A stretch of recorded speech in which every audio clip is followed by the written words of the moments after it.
আচ্ছা, যদিও দেখে থাকি ধর্মীয় বইগুলোতে অনেক বেশি কিছু ভুল জিনিস বা খারাপ জিনিস লেখা আছে। কিন্তু একটা সময় তো মানুষের ধর্ম প্রয়োজন ছিল, তাই না? মানে ওই সময় তো বিজ্ঞান প্রযুক্তি এত উন্নত ছিল না। তো মানুষকে কোনো একটা বিষয়টা দিয়ে ভয় তো দেখাইতে হবে যেন তারা খারাপ কাজ থেকে দূরে থাকে আর ভালো কাজ করে, এরকম। এরকম যদি আপনি মনে করেন, হ্যাঁ, বহু প্রাচীন কালে হয়তো ধর্মের কিছু প্রয়োজন ছিল, কিছু মানুষকে নিয়ন্ত্রণে রাখার জন্য কিছু প্রয়োজন ছিল, কিন্তু সেটাও যে না হইলেও যে খুব একটা কিছু হইতো, আহ, তাও না। কিন্তু হ্যাঁ, সমাজে কিছু নিয়ম শৃঙ্খলা তৈরি করার জন্য একটা সময় বহু প্রাচীন কালে ধর্মের একটা ভূমিকা আছে, এটার সত্য। হ্যাঁ, আমরা মানে ধর্মে আরেকটা জিনিস দেখে থাকি যে ফ্রি মিক্সিং যেটা, এটা মানে সম্পূর্ণ হারাম দেখানো হয়। তো আমিও তো এই জিনিসটা খেয়াল করি, মানুষ যদি প্রি মিক্সিং করা শুরু করে তাদের মধ্যে তো ফ্রি মিক্সিং জিনিসটা কি ভাই, এটা তো মানে বুঝলাম বলতে না। চাচ্ছি যে বিনা বিবাহ ছাড়াই যদি তারা মেলামেশা শুরু করে দেয়, এটা কি খারাপ হচ্ছে মেলামেশা না? মেলামেশা করলে সমস্যাটা কোথায়? মানে বন্ধু বন্ধু বন্ধু হয়ে থাকলে সমস্যা নাই, কিন্তু তারা বিয়ে ছাড়াই ধরুন যে বিয়ের পর যা করে তা করতেছে, এটা তো ঠিক না। বিয়ের পরে যা করে তা করতেছে মানে কি, বুঝলাম না। যদি তারা, তো আপনি কি মানে যৌন কর্মের কথা বলছেন নাকি? হ্যাঁ, হ্যাঁ, হ্যাঁ, ওটাই। তো যৌন কর্মে যদি দুই পক্ষ যদি রাজি থাকে এবং তারা যদি প্রাপ্তবয়স্ক হয়, তাহলে সেখানে আপনার প্রবলেমটা কোথায়? বিয়ে ছাড়া তো এটা ঠিক না। আপনাকে কে বলছে বিয়ে ছাড়া ঠিক না? আপনার প্রবলেমটা কোথায় আমি জিজ্ঞেস করেছি, একটু প্রশ্নটা শুনে উত্তর দেন। একটা ছেলে একটা মেয়ে, তাদের বাসায় তারা প্রাপ্তবয়স্ক, স্বেচ্ছায় সম্মতিতে একজন আরেকজনের সাথে মিলিত হচ্ছে। না, আপনার চুলকাইতেছে কেন বাসায়? আপনার বাসায় আপনার চুলকাইতেছে কেন ভাই, বুঝলাম না তো। আহ, দেখুন, আপনার মতে মানে দুইজনের মত থাকলেই ঠিক আছে, এরকমই। আমার মতে না, কার মতে সেটা জিজ্ঞেস করিনি। প্রশ্নটা হচ্ছে আপনার কেন চুলকাইতেছে? দুইটা ছেলে মেয়ে বা ছেলে ছেলে বা মেয়ে মেয়ে, তাদের বাসায় তাদের জীবন, তাদের বাসা, তাদের রুম, তারা পরস্পর সম্মতি দিচ্ছে, তারা পরস্পরকে ভালোবাসছে, তারা নিজেরা নিজেরা করতেছে, হেরা করতেছে, আর ব্যথা পাইতেছেন আপনি। ব্যাপারটা কি ভাই? আপনার ব্যথা লাগে কেন এখানে, বুঝলাম না তো। আচ্ছা, তাহলে আপনার ওয়াইফ যদি অন্য কোনো ছেলের সাথে রাত কাটিয়ে আসে, আপনি কি এটা ঠিক মনে তো করবেন? আমার ওয়াইফ তো আমার সাথে কমিটেড। সেখানে যদি সে কমিটমেন্টটা ব্রেক করে, তখন সে যেখানে ইচ্ছে যাবে, সে তার জীবন সে বুঝবে। যদি কমিটমেন্টটা ব্রেক করে, আমরা আপাতত একটা কমিটমেন্টে আছি, সেই কমিটমেন্টের ভিতরে যতক্ষণ না আমরা থাকি, ততক্ষণ পর্যন্ত আমরা অন্য কোথাও যাই না। আবার আমাদের সম্পর্কটা যদি ওপেন রিলেশনশিপ হইতো, আমেরিকাতে, ইউরোপে এক ধরনের রিলেশনশিপ আছে, ওপেন রিলেশনশিপ বলে। ছেলে মেয়ে আগে থেকে ঠিক করে নেয় যে তুমিও তোমার মতো যা ইচ্ছা করো, যার সাথে ইচ্ছা করো, আমি আমার মতো যার সাথে ইচ্ছা করব, কিন্তু আমরা দুজন দুজনকে ভালোবাসি, একসাথে থাকবো। কিন্তু আমিও চাইলে অন্য কারোর সাথে গিয়া একটু ডেট টেট করে আসবো, তুমিও চাইলে অন্য কারোর সাথে একটু ডেট টেট করে এসো। এরকমের যদি ওপেন রিলেশনশিপ হইতো, তাহলে কোনো সমস্যা ছিল না। তাহলে দুই পক্ষই গিয়া করে আসতো। এক পক্ষ জানতো যে আরেক পক্ষ আজকে অমুক ছেলের সাথে ঘুরে আসছে, আরেক পক্ষ জানতো ও আজকে ওই অমুক মেয়ের সাথে ঘুরে আসছে। দুই পক্ষ এখানে রাজি খুশি হয়ে মানে জীবনযাপন করতেছে। তাদের তো কোনো সমস্যা, তারা তো কোনো সমস্যা ফিল করতেছে না। আপনি বাংলাদেশে বয়ে বয়ে সমস্যা ফিল করতেছেন। আপনার সমস্যাটা কোথায় সেটা আমি জিজ্ঞেস করতেছি। আপনার প্রবলেমটা কোথায় এখানে? এটা আপনার প্রবলেম কি সেটা বলেন। আপনি যে বললেন যে দুইজনের মত থাকলেই তারা এটা করতে পারে। তো আপনি কি, আপনার আর আপনার মেয়ের মধ্যে যদি মত থাকে তাহলে কি করবেন? আমার আর আমার মেয়ে তো হচ্ছে গিয়ে পরিবারের অংশ। এখানে তো ক্ষমতার অপব্যবহারের সম্ভাবনা আছে। যদি একজন পিতা, যে হচ্ছে গিয়ে একটা সন্তানকে বড় করে, সন্তানকে বড় করার সময় তার উপরে তার একটা ক্ষমতা থাকে, তার একটা প্রভাব থাকে। এইটা যদি হয়, তাহলে ক্ষমতার অপব্যবহার ঘটে। এই ক্ষমতার অপব্যবহার ঘটলে সেই জিনিসটাকে আমরা ধর্ষণ হিসেবে সংজ্ঞায়িত করি। আমি সেই ধর্ষণের সংজ্ঞাটা হাজার হাজার বার দেখাইছি আমাদের লাইভে, যে কোন কোন ক্ষেত্রে ধর্ষণ ঘটে। না, না, আমি যদি এখানে কথার মাঝখানে দুইজনেরই কথা মত বলেন না। আছে, বুঝাচ্ছি। দুইজনের মত, মনে করেন আপনি একটা মেয়ের গোপন ভিডিও, বাথরুমে ক্যামেরা লাগে গোপন ভিডিও বানাইছেন। গোপন ভিডিও বানায় তারপর মেয়েটারে বললেন তুই আমার সাথে কর, তুই আমার সাথে না করলে এই ভিডিওটা আমি ইন্টারনেটে ছাইড়ে দিবো। হ্যাঁ, তোরে একেবারে বেইজ্জত করে দিবো। তখন ওই মেয়েটা আপনাকে মত দিল, কিন্তু এই মতটা তো কনসেন্ট না। কোন মতটাকে কনসেন্ট বলা হয়? এমনকি সম্মতি দিলেও সেটা কনসেন্ট হয় না তো। যেমন ধরেন মাতাল অবস্থায় কেউ যদি সম্মতি দেয়, এটাকে তো কনসেন্ট ধরা হয় না। যদি অপ্রাপ্তবয়স্ক অবস্থায় যদি একটা মেয়ে বলে যে হ্যাঁ করমু চলো, ওই তো আপনি মনে করেন আপনার পাশের বাসার সখিনা, যার বয়স হইতেছে আর 10 বছর বয়স, সে এখনো কিছু বুঝে না। তার আপনি বললেন তোর একটা আইসক্রিম কিনা দিমু রে, আয় সখিনা আমার আমার ঘরে আয়। সে সখিনা আইসক্রিমের লোভে আপনার ঘরে গেল এবং সে সে বললো হ্যাঁ ঠিক আছে করো, যা ইচ্ছা করো, আমার আইসক্রিম দিও। এইখানেও ধর্ষণ ঘটবে। হ্যাঁ বললেই তো সেটা সবসময় সম্মতি না, সেটাকে বলা হয় ইনফর্মড কনসেন্ট, ইনফর্মড ডিসিশন। যদি সে নেয় তখন সেটাকে কনসেন্ট বলে। আমরা সবসময় কনসেন্ট বলি, সেই কথাটার মানে কি আমরা হাজার হাজার বার আমাদের লাইভে উল্লেখ করি নাই? এমডিসিএম, আপনি কি এই জিনিসটা শোনেন নাই যে কনসেন্ট কাকে বলে? সেটা আমরা হাজার হাজার লাখ লাখ বার লাইভে আলোচনা করছি। এবং একটা যদি বাবা এবং মেয়ের ক্ষেত্রে যদি এটা ঘটে, সেখানে তো ক্ষমতার অপব্যবহার হয়েছে, কারণ একই পরিবারে তারা থাকে এবং এখানে বাবা যেহেতু ক্ষমতায়, সেই মেয়েটাকে যেহেতু ছোটবেলা থেকে বড় করে, সেখানে একটা ক্ষমতার ভারসাম্যহীনতা আছে। এই রকমের ক্ষমতার ভারসাম্যহীনতা থাকলে ক্ষমতার অপব্যবহার ঘটে, এবং এই সম্মতিকে সম্মতি বলা যায় না, এটাকে কনসেন্ট বলা যায় না। এই জিনিসগুলো আমরা লাখ লাখ লাখ লাখ বার আমাদের লাইভে আলোচনা করছি, আপনি কি কিছুই শোনেন নাই নাকি? না, আমি বলছি না যে পিতাদার ক্ষমতা ব্যবহার করছে। আপনাকে যেটা জিজ্ঞেস করা হয় সেটার উত্তর দেন না। আপনি কি শুনছেন না শুনেন নাই? হ্যাঁ, আমি জানি এই বিষয়টা। তাহলে তাহলে বলদের মতো এই কথা কেন বললেন যে যে এইখানে এইটা যে ধর্ষণ হয়, এই ধরনের ঘটনা ঘটলে যদি একই পরিবারের ভেতরে ক্ষমতার ব্যবহারের মাধ্যমে যদি এই ধরনের ঘটনা ঘটে, একটা মনে করেন মাদ্রাসার একজন শিক্ষক, মাদ্রাসার শিক্ষক, সে একটা ছোট বাচ্চাকে আস্তে আস্তে বড় করতেছে, তার মাদ্রাসা একটা বাচ্চা বড় হচ্ছে।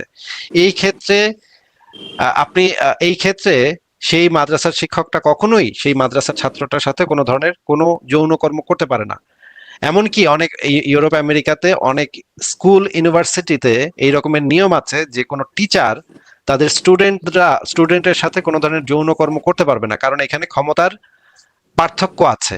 একটা শিক্ষক সে একটা প্রতিষ্ঠানে বেশি ক্ষমতা হোল্ড করে, এমনকি অনেক অফিসে, পৃথিবীর বড় বড় অফিসগুলা যেগুলা, সেই অফিসগুলাতে একজন সিনিয়র এমপ্লয়ি তার অধস্তন কোনো জুনিয়র এমপ্লয়ির সাথে যৌনকর্ম করতে পারে না, এটা সাংগঠনিকভাবে নিষিদ্ধ।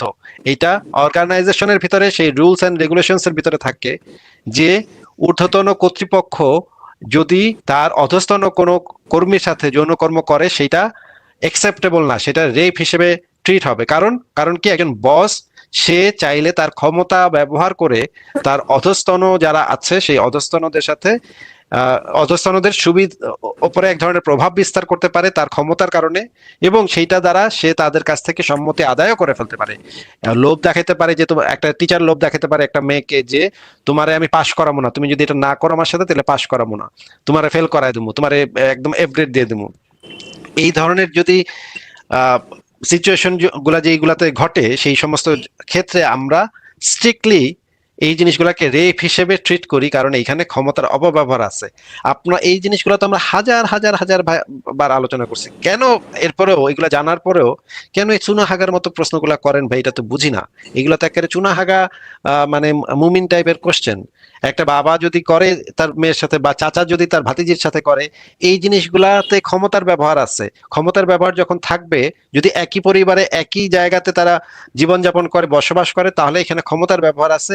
এই ক্ষমতার ব্যবহারগুলো আমরা ধর্ষণ হিসেবে ট্রিট করি। কিন্তু যদি এই রকমের কোনো ক্ষমতার অপব্যবহার না থাকে, ক্ষমতার অপব্যবহার যদি সেখানে প্রমাণ করা না যায়, তাহলে ভাই কার ঘরের ভিতরে কে কি করতেছে সেগুলো তো আমাদের জানার দরকার নেই। আপনি কেন, মানে কোন বেড়ায় কোন বেটির সাথে, কোন তার মেয়ে নাকি ভাতিজি নাকি কার সাথে কি করছে, এটা আপনার চুলকাইতেছে কেন? এটা তো আমি বুঝতেছি না ভাই। আপনার হ্যাঁ, আমি এটাই বুঝাচ্ছি এখানে। আপনি যেটা বললেন ক্ষমতার ব্যবহারের মাধ্যমে বাবা তার মেয়ের সাথে করেছে, যেখানে মেয়েকে হয়তো সে বাধ্য করছে, যা আপনি ধর্ষণ বলতেছেন। আমি ওটা বুঝাচ্ছি না। বাধ্য আমি করা বুঝাচ্ছি দুইজনেরই মত ছিল, বাধ্য সঠিক মত ছিল। বাধ্য করাটা নানাভাবে ঘটতে পারে, নানাভাবে ব্ল্যাকমেলিং এর মাধ্যমে ঘটতে পারে, নানা ধরনের প্রভাব বিস্তারের মাধ্যমে ঘটতে পারে। একটা একটা মেয়ে যখন তার একটা বাবার পরিবারের ভিতরে থাকে, তখন সে সবসময় বাবার প্রতি নির্ভরশীল, অর্থনৈতিকভাবে নির্ভরশীল, তার থাকতে হয়, তার খাইতে হয়, সমস্ত কিছুর উপরে সে এক ধরনের নির্ভরশীলতা থাকে পিতার প্রতি। এখন সেই নির্ভরশীলতাটাকে ব্যবহার করে সেই পিতাটা যদি সেই জিনিসটাকে বাজেভাবে ব্যবহার করে, কোনো সুবিধা আদায়ের জন্য ব্যবহার করে, তাহলে তো সেটা ধর্ষণের ভিতরে পড়ে যাবে। সেটা প্রাপ্তবয়স্ক হলেও সেটা ধর্ষণের ভিতরে পড়ে যাবে। এই জিনিসগুলা তো আমরা হাজার হাজার বার আলোচনা করেছি। কিন্তু এমন একটা সিচুয়েশন যেখানে একটা প্রাপ্তবয়স্ক মেয়ে, এরকম যদি একটা সিচুয়েশন ঘটেও, এটা তো খুবই রেয়ার সিচুয়েশন হবে যে 100 কোটিতে একটা সিচুয়েশন এরকম ঘটতে পারে। এটা তো এমনিতেই এক্সট্রিমলি রেয়ার কেস যে পরিবারের ভিতরে এই ধরনের ঘটনা ঘটা, এমনিতেই এক্সট্রিমলি রেয়ার কেস। তার উপরে যদি আবার আপনি যেটা বলতেছেন যে দুইজনই একদম কোনো ক্ষমতার অপব্যবহার হয় নাই, কোনো ধরনের কিছু হয়নি, সেটা তো 100 কোটিতে একটা একদম এক্সট্রিমলি রেয়ার কেস যদি ঘটে কোথাও, এক্সট্রিমলি রেয়ার কেসের জন্য মানে আপনি পুরা সমস্ত আইন তৈরি করতে যাচ্ছেন বা সমস্ত বিধান তৈরি করতে যাচ্ছেন এরকম একটা এক্সট্রিমলি রেয়ার কেস যেটা ঘটার সম্ভাবনা আমি দেখতেছি 100 কোটিতে একটা ঘটলেও ঘটতে পারে, না না ঘটার সম্ভাবনাই বেশি। এরকমের এক্সট্রিমলি রেয়ার কেস আসলে হয় না, টেকনিক্যালি সম্ভব না, থিওরিটিক্যালি হ্যাঁ থিওরিটিক্যালি হইতে পারে, কিন্তু প্র্যাকটিক্যালি এই ধরনের এক্সট্রিমলি রেয়ার কেস আসলে হয় না। আপনি বলতেছেন যে এটা মানে হইলে আমরা তাহলে আবার সবাই করতে দিব না, সবাই করবো কেন, সম্মতি হইলেই করবো কেন, কাউরে করতে দিব না, মানে আপনি এটা এই এক্সট্রিমলি একটা রেয়ার কেসের ঘটনা তুইলাই না বলতেছেন অমুকে করবো কেন, করলে আমার চুলকায়, আমার পাশা চুলকায়, সখিনা আর রহিম করতেছে এই জন্য আমার পাশা চুলকাইতেছে। ভাই আপনার পাশা চুলকাচ্ছে কেন এখানে, আপনার সমস্যাটা কোথায়, আপনি একটু বলেন যে আপনার প্রবলেমটা কোথায় এখানে। সুতরাং আপনি এখানে কোনো প্রবলেম দেখতেছেন না, তাই তো? মানে আপনি মনে করেন যে দুইজনের যদি সঠিক মত থাকে, এখানে কোনো বাধ্য করার মতো এখানে ঘটনা যদি না কেউ দেখা যায়। কেউ কারোর কোথাও কোনো ক্রাইম ঘটতেছে না, যদি কোনো ক্রাইম না ঘটে তাহলে আপনার প্রবলেমটা কোথায় সেটা বলেন, আপনার প্রবলেমটা কোথায়। বা শেষবার তার জিজ্ঞেস তার করছি, মানে শেষবার আপনার জিজ্ঞেস, আপনার আবারও মার তার মধ্যে মানে যদি না, এরকম আবারও মতামত আবারও থাকে। আবারও তার মানে না, আপনার প্রবলেমটা কোথায় সেটা একটু বলেন। না, আমার কোনো প্রবলেম হবে কেন? তাহলে আপনার ওইখানে বাসায় বসে আপনার পাশার ভিতরে চুকাইতেছে কেন? না, আমি শুধু ফাইনাল একটা উত্তর নিয়ে চলে যাবো, সেটা হচ্ছে না আপনার আপনার আপনার মার মধ্যে যদি সম্মতি থাকে তাহলে আপনি করতেন নাকি?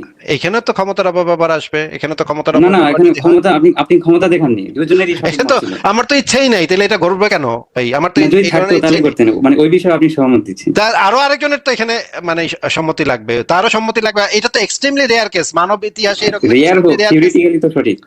থিওরিটিক্যালি তো আপনি আপনার বাপের সাথেও তো করতে পারেন, আপনি তো কুত্তার সাথেও করতে পারেন ভাই, কিন্তু আমি থিওরিটিক্যালি তো তো সেটা সবই সম্ভব। সেটাতে একমত না, আপনি তো একমত হচ্ছেন। আমিও তো একমত না, আমি কি বলছি একমত আমি। আপনি একটু আগেই বললেন যদি এক্সট্রিমলি রেয়ার মধ্যে এরকম ঘটনা ঘটে তাহলে আমার সমস্যা কি, তেমনি আপনার কোনো সমস্যা নাই, সেটাই বুঝাচ্ছেন।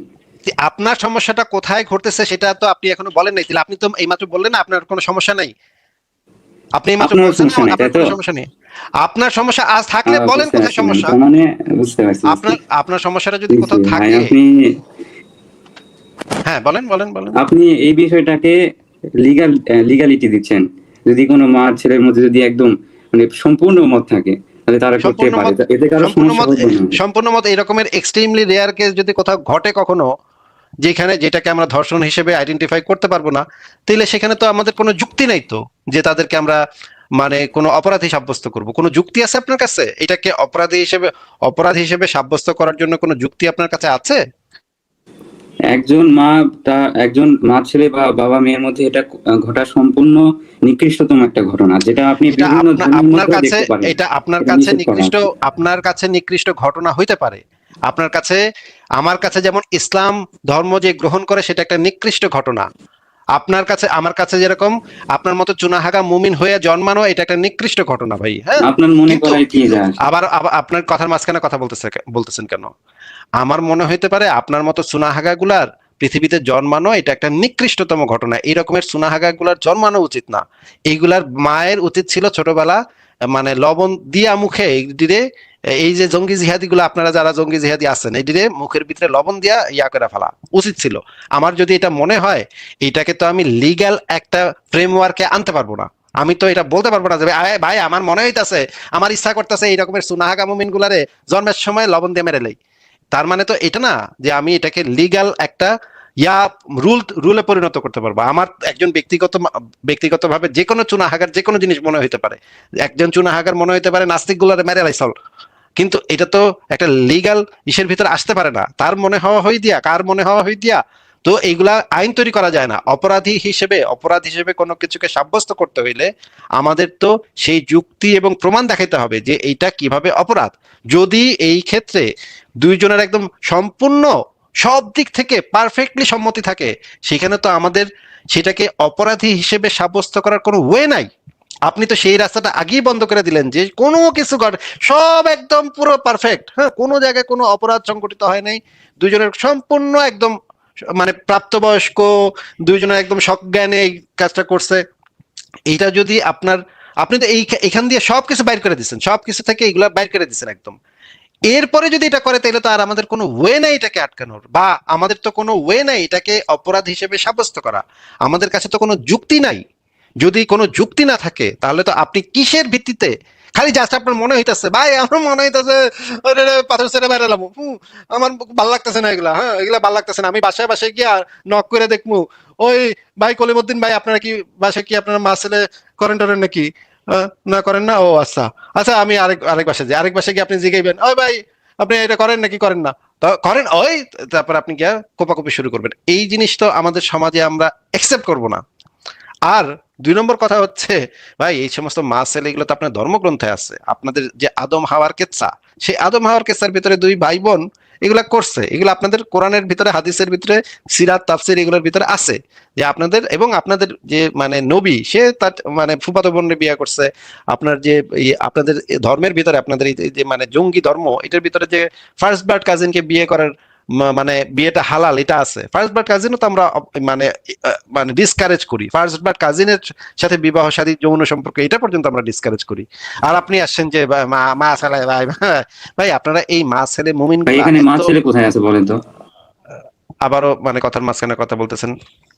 আপনারা যে চুনাহাগা মুমিন গুলা, এইগুলা যে সারাদিন যে ভাই চিন্তা মাথার ভিতরে মা ছেলে মা ছেলে মা ছেলে, এবং আপনাদের আইডিয়াটা হচ্ছে যে আপনারা মনে করেন যে আপনাদের এই মায়ের সাথে করা যায় না, মেয়ের সাথে করা যায় না, বা ভাই বোনের সাথে করা যায় না, এইটার জন্য একমাত্র যুক্তি হইতেছে আপনাদের কাছে যেটা, সেটা হচ্ছে যে আপনারা মনে করেন আল্লাহর ডরে আমরা করি না, আল্লাহ না করছে এই জন্য আমরা করি না। আপনাদের যুক্তি হচ্ছে আসলে এইটা। কিন্তু আপনারা এইটুক মাথায় বুদ্ধি নাই যে তার মানে হচ্ছে গিয়ে আল্লাহর ভয়টা না থাকলে আপনারা আসলে এটা করতেন। আপনাদের কাছে কেউ আসলে নিরাপদ না, আপনাদের মা বোন এগুলা কেউ নিরাপদ না। আপনারা আল্লাহর ডরে, আল্লাহ আপনাদের জাহান নামে নিয়ে কুত্তা চাচা চেঁচবো, আপনার জাহান নামে নিয়ে আগুনে পোড়াইবো, এই ডরে আপনারা করেন না।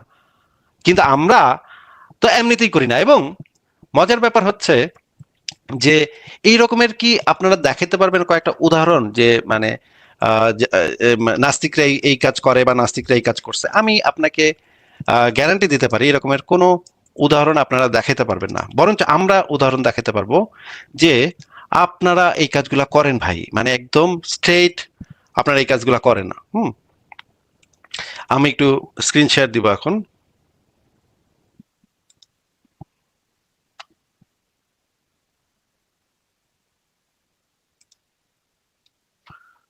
আবার একটু স্ক্রিন শেয়ার দিচ্ছি, দাঁড়ান। আচ্ছা, আমার স্ক্রিন শেয়ার কেন হচ্ছে না?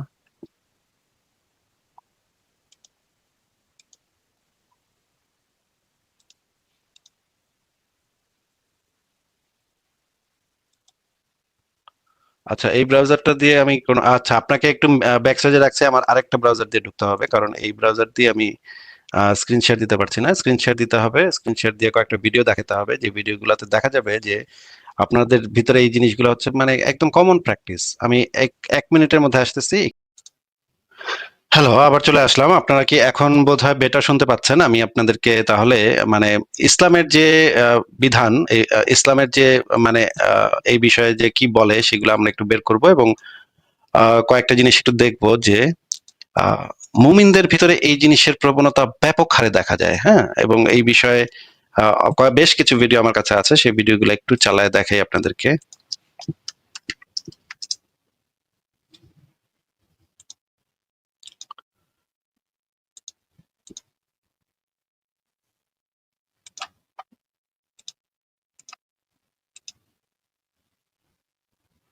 আপনারা একটু দেখেন যে আমরা একটা ভিডিও দেখি, দেখেন এই ভিডিওটা একটু দেখেন।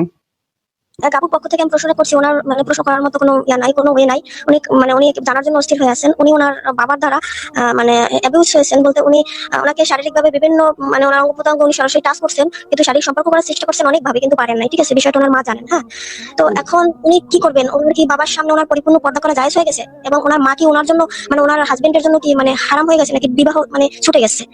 মানে এমন কিছু। আর উনি কি করবেন? ওনার বাবার সামনে কি পরিপূর্ণ পর্দা করবেন কিনা? আর ওনার মায়ের অবস্থাটা কি? এটা ওনার মা অতটা প্রতিবাদ করে নাই সংসার ভাঙার জন্য, হ্যাঁ মানে সংসার যদি ভেঙে যায় এই কারণে অতটা প্রতিবাদ করতে পারেন নাই।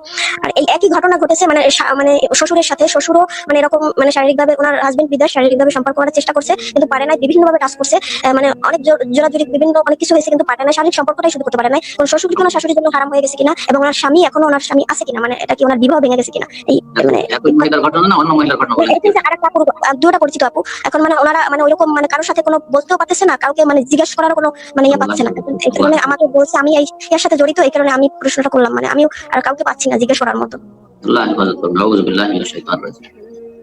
এসব অসৎ মানুষ, পাশবিক চরিত্রের মানুষ, এগুলি এই পশুগুলোকে আল্লাহ হেদায়েত দান করুন। আল্লাহ রাব্বুল আলামিনের কাছে দোয়া করি এই বদ চরিত্রের অনিষ্ট লোকে, বদ চরিত্রের যারা অধিকারী, যাদের বদ চরিত্র, এই সব লোকের অনিষ্ট থেকে আল্লাহ রাব্বুল আলামিন মা বোনদের হেফাজত করুন। আচ্ছা, আমরা দেখলাম এরকম এবং ইসলামে যে জিনিসটা আছে আমরা একটু দেখাই। ফতোয়া আলমগীরি থেকে একটা রেফারেন্স দেখাতে হবে, 2য় খণ্ড পৃষ্ঠা নাম্বার 39-40। আমরা একটু এই রেফারেন্সটা একটু পরে দেখি এখানে কি বলা আছে। দেখেন এখানে যে জিনিসটা বলা আছে যে পুরুষের খাসি হাত ও কামোদ্দীপনার পরিচয় হলে পুরুষের জন্য শক্ত সোজা হওয়া ইত্যাদি ইত্যাদি শক্ত হয়ে যায়। স্ত্রীকে তলব করে না পেয়ে স্বীয় কন্যার উরুদয়ের মধ্যবর্তী স্থানে তা প্রবেশ করে, তবে তা এই কন্যার মা তার পিতার জন্য হারাম হবে না। দেখেন এইখানে পরিষ্কারভাবে বলা হচ্ছে যে এটা একটা ফতোয়া গ্রন্থ, এটা একটা বিখ্যাত ফতোয়া গ্রন্থ, সারা পৃথিবীতে সবচেয়ে বিখ্যাত ফতোয়া গ্রন্থগুলোর ভিতরে প্রধান হচ্ছে ফতোয়া আলমগীরি। এখানে এই জিনিসটা বলা আছে। আমরা দেখি আরো যে এইরকম আরেকটা ভিডিও দেখেন যে মুমিনরা তো শুধুমাত্র মা ছেলে তো ভাই দূরের কথা, ভাই কুত্তা বিলাই গরু ছাগল এগুলো পর্যন্ত ছাড়ে না। হ্যাঁ দেখেন একটু।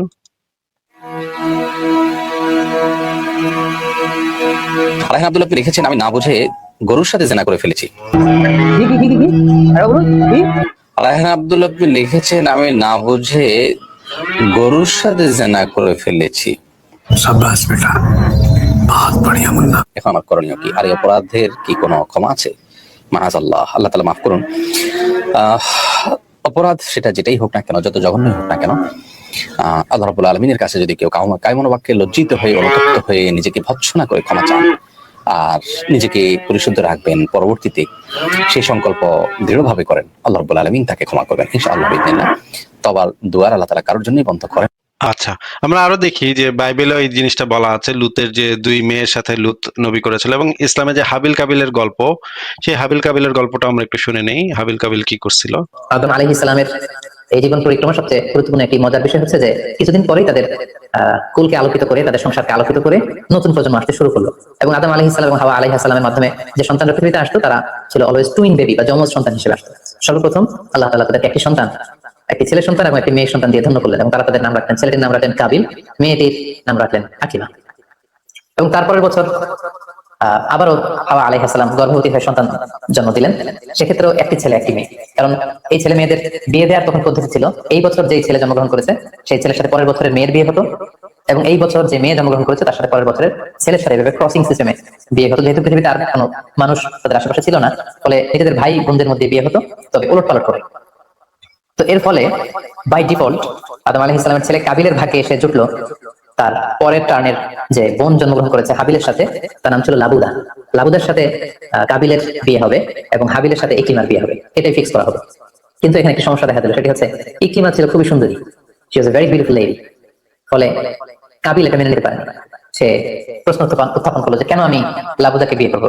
লাবুদা হচ্ছে কিছুটা শ্যামলা প্রকৃতির, আমি তাকে বিয়ে করবো না, বরং আমার সাথে আমার যে বোন জন্মগ্রহণ করেছে সেই ইকরিমাকে আমি বিয়ে করবো। আদম আলাইহিস সালাম বললেন, না, এটা আল্লাহর দেয়া আদেশ, তোমার সাথে তোমার যে যমজ বোন জন্মগ্রহণ করেছে তাকে তুমি বিয়ে করতে পারবে না, বরং তোমার পরে হাবিল এবং লাবুদা যে জন্মগ্রহণ করেছে সে লাবুদা হবে তোমার স্ত্রী। এবং আমরা দেখলাম যে এই ঘটনাগুলা মানে কি পরিমাণ ভয়ঙ্কর ভয়ঙ্কর ঘটনা। এবং আরো দেখেন যে নবী মোহাম্মদ কিন্তু তার যে ফুফাতো বোন, এই যে স্ত্রী জয়নব, এই স্ত্রী জয়নব কিন্তু ছিল নবীর ফুফাতো বোন। এবং আরো আমরা যদি দেখি যে আমরা যদি আল বিদায়া ওয়ান নিহায়া গ্রন্থ পড়ি, 1ম খণ্ড পৃষ্ঠা 217, এখানে দেখেন আদম এক গর্ভের পুত্র সন্তান দিয়ে অন্য গর্ভের কন্যা সন্তানকে বিয়ে দিতেন। হাবিল সে মতে হাবিলের যমজ বোনকে বিয়ে করতে মনস্থ করেন।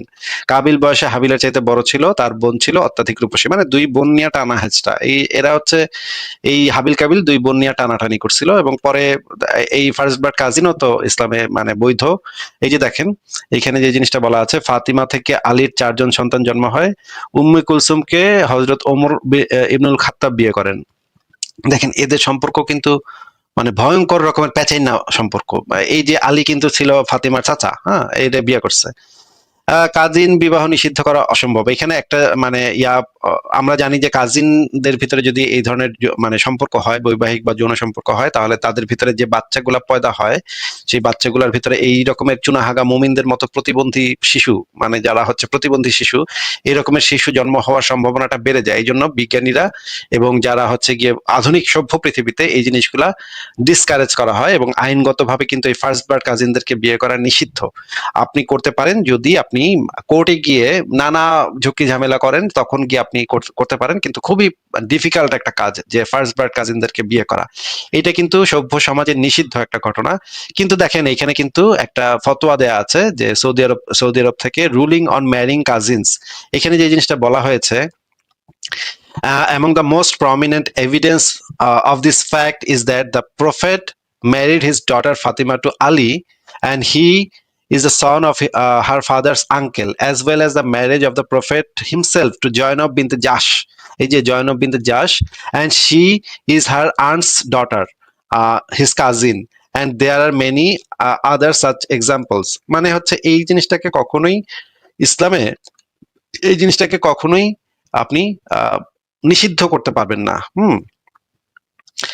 Is it correct that our রাসূল ডিসকারেজড ম্যারিং কাজিনস?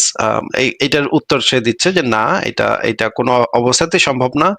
এইটাকে ডিসকারেজ করা সম্ভব না। এটা যেহেতু নবী নিজে এটা করেছে এবং নবীর পরিবারে এই ধরনের ঘটনা ভুরি ভুরি, তারা সবাই এগুলো করেছে। এই নিকট আত্মীয়দের মধ্যে বিয়ে শাদীও তো আমরা তো এগুলো নিয়ে হাসাহাসি করি যে নবীর মানে ফাতেমার চাচা আলীর সাথে ফাতেমার বিয়ে দিছে, কি একটা অবস্থা। আর আমরা কি আরো এর থেকেও ঘনিষ্ঠ সম্পর্কে কি আমরা বিয়েটাকে আমরা করব নাকি, মানে প্রশংসা করব নাকি? কিন্তু আমার পছন্দ অপছন্দ দিয়ে তো কোনো যুক্তি তৈরি হয় না। আমার পছন্দ অপছন্দ দিয়ে তো কোনো আইন আমরা প্রণয়ন করতে পারি না, বা কোনো অপরাধ হিসেবে কোনো কিছুকে সাব্যস্ত করতে পারি না। এই সামান্য বিষয়টা এই চুনাহাগা মুমিনদের মাথায় ঢুকে না, যে আমার পছন্দ কোনটা আমার অপছন্দ কোনটা এইটার উপর ভিত্তি করে যে আইন তৈরি হইতে পারে না। আইন তৈরি হইতে হইলে যে সেটার পেছনে একটা প্রপার যুক্তি লাগে, প্রপার এভিডেন্স লাগে। এই বলদ চুনাহাগা মুমিনগুলোর ভিতরে মাথার ভিতরে এই জিনিসটা কখনোই ঢুকবে না। যাই হোক, ঠিক আছে, এটারে মানে বের করে দিলাম।